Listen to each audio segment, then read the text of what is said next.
Now that we're well into spring and nicer weather is coming, I thought I would make something refreshing. So today we're going to make gazpacho. Gazpacho is a Spanish cold soup, meaning you don't cook it, based mainly out of tomatoes and a couple of other things added in. It's a great summer dish, very popular in all of Spain, and especially in Andalusia. And it's really easy to make at home if you have a blender or a mixer. This Cuisinart I got right here, blender, is a gift I got from my birthday last year. So I thought I'd give it a shot and see if we can make a good soup with it. The usual disclaimer, there's a lot of different ways to make gazpacho. Some people put bread in it, some people put different vegetables to add taste. This is just how we do it in my family. The base of the dish, of course, is about 2 pounds of Roma tomatoes. Uncooked tomato juice is supposed to have a lot of health benefits, both for lowering cholesterol, reducing blood pressure, and other kinds of properties.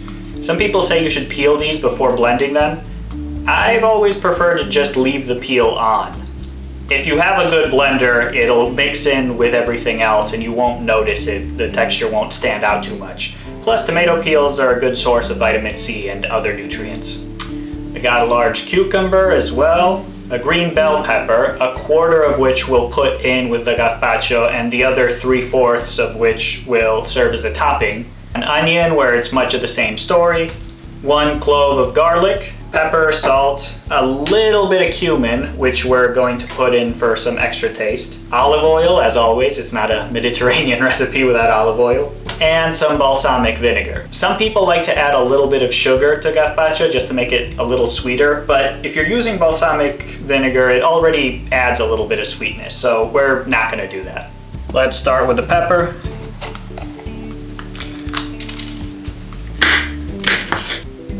Quarter of it goes in. The rest of it we can cut into little tiny cubes. I'm going to do the same thing with the onion.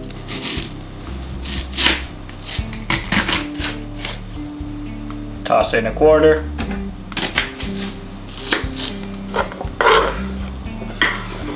Move them to a serving dish, very photogenic. Clove of garlic just goes in as is.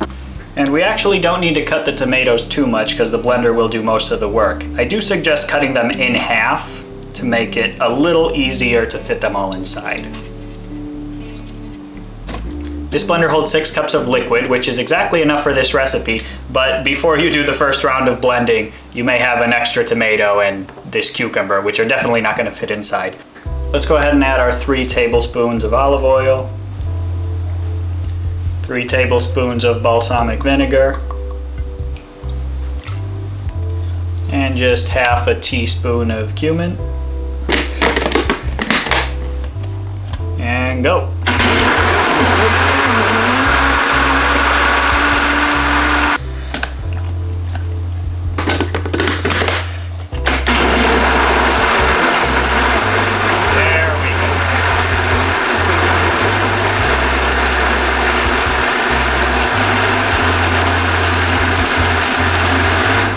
Put in the tomatoes that are left. We're going to peel this and cut it in 4 pieces and then put it all in.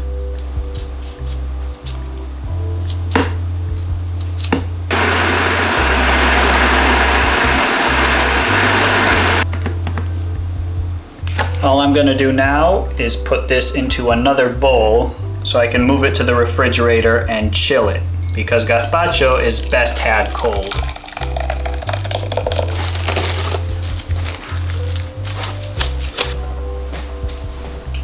While we're waiting for the gazpacho to chill, there's one more thing I'd like to do. I mentioned earlier that some people like to put bread directly into the gazpacho. What I prefer to do is make croutons, which you can then add to the set of toppings and have everyone throw in at their preference. All we need is a little bit of day-old bread. Any kind of day-old bread will do. It doesn't have to be fancy, but it is important that it's relatively dry. What we're going to do is we're going to preheat the oven to 375 degrees Fahrenheit and cut our loaf of bread into little cubes. You can put these on a sheet of parchment paper, same as you would use to make cookies. After that, we're going to sprinkle some olive oil on them, and then 1 to 2 tablespoons of thyme, and salt and pepper. And then throw them in the oven. Let them bake for 10 minutes on one side, and then another 10 minutes on the other one to get them nice and consistent. Now that we've got our chilled gazpacho, let's try it, put some toppings in, and see how it came out. Some of those croutons, a little bit of cut onion, and some of the peppers. All right, moment of truth. Yeah, this came out great. I've tried it with other kinds of vinegar before, and I think that balsamic is the one that makes it turn out best. So I would count this as a success. Nice and refreshing.